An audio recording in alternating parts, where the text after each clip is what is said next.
Gente, hoje eu quero falar com vocês sobre os gênios, que são uma criatura fantástica, mística e assustadora da cultura árabe e da religião islâmica. Vamos comigo. Os gênios assumiram uma forma na cultura ocidental, basicamente trazidos pela Disney, pela sua adaptação de Aladdin, que é um conto nas Mil e Uma Noites, que é um clássico da literatura árabe, Alif Layl e Layla. Claro que a versão da Disney veio bem romantizada, a história verdadeira é até meio assustadora, mas a gente se pergunta, o que são os djinns? O que são essas criaturas fantásticas que podem conceder desejos aos seres humanos?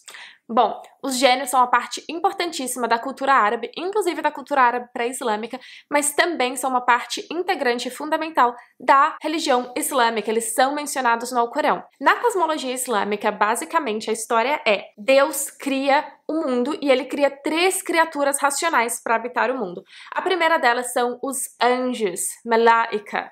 Os anjos, a principal diferença dos anjos na religião islâmica e na religião cristã é que no islamismo os anjos não possuem livre-arbítrio.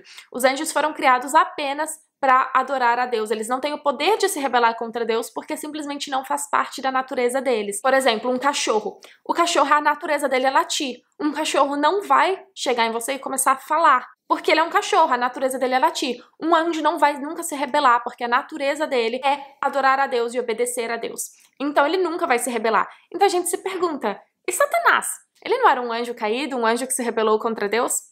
Não na religião islâmica. Na religião islâmica, Satanás faz parte desse segundo grupo de criaturas racionais que foi criada por Deus, que são os jinn.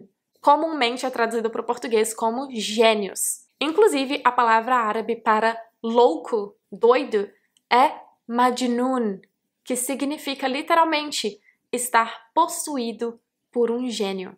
É descrito no Alcorão que Deus criou os gênios do fogo puríssimo, o fogo sem fumaça, que é quase que uma analogia ali para energia, né? Eles são seres mais energéticos. Os anjos foram criados da luz, e aí os gênios foram criados do fogo puríssimo. Os gênios, assim como os humanos, são seres com livre-arbítrio que vão ser julgados no dia do juízo final. Então existem gênios bons e gênios ruins, mas aos gênios foi dado muito poder, eles são criaturas extremamente poderosas, no sentido até meio mágico mesmo, eles podem conceder favores às pessoas, apesar de que isso é um pecado gravíssimo na religião islâmica, mas eles são seres muito ligados à magia, muito ligados à magia. Na crença islâmica é acreditado que a magia, na verdade, são sempre quase que pactos com gênios, porque eles que dominam a magia mesmo no mundo.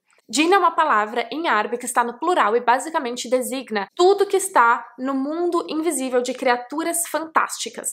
Então, por exemplo, se a gente pegar o folclore brasileiro e a gente pegar a mula sem cabeça, o boto rosa, são criaturas que seriam descritas como jinns. Elas são criaturas fantásticas desse mundo invisível. Com isso, eu não estou dizendo que são criaturas falsas, porque nós muçulmanos acreditamos nos jinns. Os jinns basicamente são espíritos invisíveis com poderes extraordinários. Eles são muito conectados ali com o deserto, os perigos do deserto. Eles gostam de habitar, né, lugares desérticos, muitos deles lugares sujos, fétidos, lugares abandonados, lugares muito antigos. E eles se estabelecem ali gerações e gerações, né? Os jinns, eles têm suas próprias civilizações, suas próprias culturas. Existem diferentes tipos de jinns.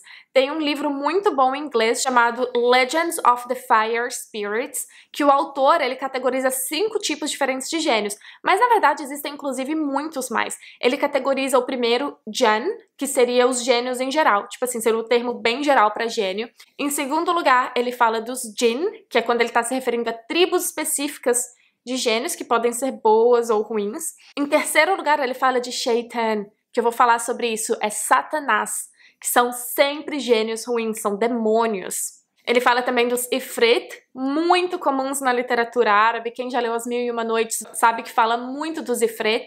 E por fim ele fala dos Marid. Os Ifrit e os Marid são muito poderosos, são gênios muito, muito poderosos. Os Marid são mais poderosos do que os Ifrit. E eles são muito grandes, muito poderosos, a maioria gênios ruins, malignos. O livro cita esses 5 tipos de gênios, mas existem muito outros que a gente encontra no folclore árabe, ou até mesmo em alguma literatura islâmica, como por exemplo os ghul. Os ghul são basicamente gênios que moram em cemitérios, muitos deles comem carne humana. Eles são assustadores. Muitos têm o poder de se transformar a sua aparência física em uma mulher sedutora. Sabe aqueles mitos que a gente tem de uma mulher que aparece bonita, como, por exemplo, o mito da Yara no Brasil, ou de uma mulher que aparece no deserto, e seduzir homens e depois matá-los e comê-los. Enfim, Deus cria os gênios. Mas eles começam a espalhar muita corrupção na Terra. Eles começam a destruir a Terra de uma forma que a Terra, ela mesma, como sendo uma criação de Deus, a Terra implora a Deus que seja limpa dos gênios. E Deus envia anjos que destrói a maior parte dos gênios, e outras partes eles se refugiam em lugares mais ermos da Terra, né, como os desertos, cavernas, lugares abandonados, lugares distantes onde não há presença humana. E é por isso que esses lugares são considerados até hoje meio assombrados. Os gênios, como eles são dotados de poder, eles podem fazer várias coisas. Eles podem, por exemplo, assumir formas de animais, em geral cobras, gatos, aqueles gatos bem assustadores, assim, bem estranhos. Eles podem possuir pessoas, literalmente entrar no corpo de uma pessoa. Eles podem influenciar pessoas, sussurrando para elas. Como eu disse, eles não são nem bons nem ruins, eles têm livre-arbítrio, eles são assim como os seres humanos. A gente não pode falar o ser humano é bom, o ser humano é ruim. Cada um é cada um. Os gênios, eles têm suas próprias comunidades, culturas, reinos, suas próprias religiões. Existem gênios que são cristãos, gênios que são muçulmanos, gênios que são judeus, mas, em geral, não existe gênio ateu. Existem gênios que estão servindo a Satanás e lutando contra Deus, mas eles sabem que Deus existe, porque eles estão inseridos no mundo invisível, então eles conseguem ver a presença divina em tudo, ao quanto que nós, humanos, tem um véu perante os nossos olhos, então nós não enxergamos esse mundo invisível. Mas eles estão aqui entre nós. Quando eu vou pra mesquita e eu tô rezando, eu tô consciente de que provavelmente existem gênios ali também que foram à mesquita, estão rezando, estão usando o ambiente da mesquita. Enfim, vamos falar sobre Satanás no Islã. No Islã, Satanás, Iblis, ele era um gênio muito poderoso e que estava muito próximo a Deus. Então ele vivia ali no paraíso, junto com os anjos, ele se tornou muito próximo, ele compreendeu muito sobre a hierarquia angelical, sobre como são as coisas no céu. Porém, depois do que eu falei, né, que os gênios espalharam tanta corrupção na Terra e Deus envia anjos que destruíram a maior parte deles, Deus decide criar uma terceira criatura, que foi criada do barro, que somos nós, os seres humanos. E Deus criou-nos com muito afinco, com muito cuidado. E, observando que Satanás estava se tornando corrupto, que ele estava se tornando muito arrogante por estar sempre na presença de anjos, ele ordena, após criar Adão, o primeiro homem, Deus ordena que Satanás se proste perante Adão. E Satanás, na sua arrogância, no que a gente pode até chamar de um racismo, ele se recusa. Ele fala que não vai se curvar perante Adão, porque ele é superior a Adão, porque ele foi criado do fogo puríssimo, enquanto Adão foi criado do barro, do nada. O que é o barro? E ele se recusa. E esse foi o primeiro ato de desobediência direta a Deus. Deus deu uma ordem ao que Satanás, pela sua arrogância, pelo seu racismo, né, de se achar superior a outra raça, ele negou. Ele falou, eu sou superior a ele, eu não vou me prostrar. Ao que Deus o amaldiçoa e o expulsa da presença dele. Satanás, então, pede como um último favor que ele viva até o dia do julgamento final. Porque os gênios, eles morrem, eles têm uma vida muito longa. Em geral, eles vivem, assim, milhares de anos, mas eles morrem. Mas Satanás, ele pede que ele viva até o dia do juízo final e que lhe seja dado o poder de testar os humanos. Deus concede isso como um último favor a Satanás, porque ele acreditou que os humanos, de forma geral, iriam ser gratos por Deus ter-lhes lhe dado a vida e não seguiriam Satanás, eles seguiriam a Deus por livre e espontânea vontade, já que a nós também foi dado o livre-arbítrio.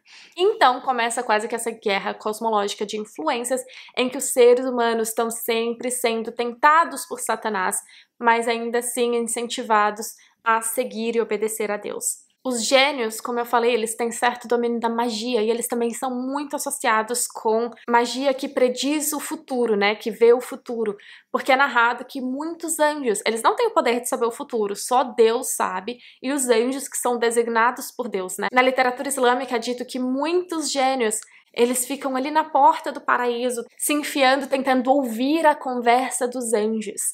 E muitas vezes eles escutam uma coisa ou outra e trazem para os humanos. Porém, islamicamente, qualquer interação entre gênios e humanos é completamente proibida. Então, todos os gênios que interagem com humanos são necessariamente gênios ruins. E além disso, para reduzir o status dos gênios, para mostrar para Satanás que não, ele não é superior aos humanos, os gênios não foram agraciados com profetas.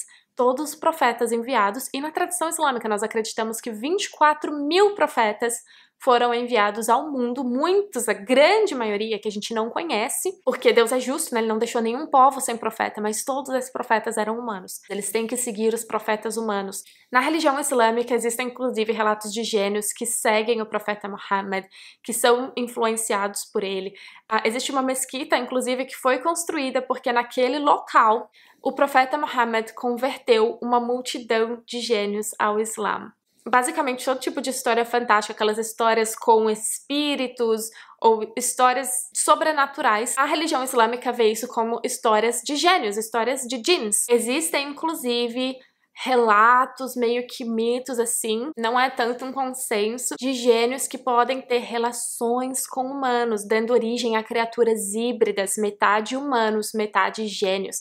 Quem assistiu a série no Disney Plus da Miss Marvel, a Kamala Khan, você vai ver que ela é uma criatura híbrida, né? Ela é metade gênio também, por isso ela tem superpoderes.